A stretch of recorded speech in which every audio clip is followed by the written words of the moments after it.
பிள்ளைகளை இப்படி பழக்குங்க. இல்லனா பின்னாடி வருத்தப்படுவீங்க. தன்னாலே சாப்பிடுவது, உடை அணிவது, புத்தகம் அடுக்குவது இவையே அவர்களின் தன்னம்பிக்கைக்கு முதல் அடித்தளம். எல்லா வேலைகளையும் பெற்றோர் செய்து கொடுத்தால் குழந்தைகள் எப்போதும் உங்களை சார்ந்தே வளர்வார்கள்.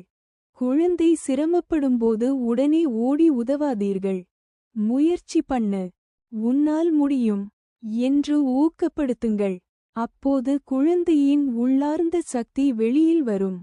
சிறிய பொறுப்புகளை கொடுங்கள். பை தயார்படுத்துவது, விளையாட்டு பொருட்களை இடத்தில் வைப்பது, தண்ணீர் குடுவையை நிரப்புவது போன்றவை. தோல்வி அடைந்தாலும் கண்டிக்காதீர்கள். பரவாயில்லை, மறுபடியும் முயற்சி பண்ணலாம் என்று சொல்லுங்கள். அது அவர்களுக்கு மன உறுதியை தரும். மொபைல் போன் மட்டும் கொடுத்து அமைதியாக வைத்திருப்பதை தவிர்க்குங்கள்.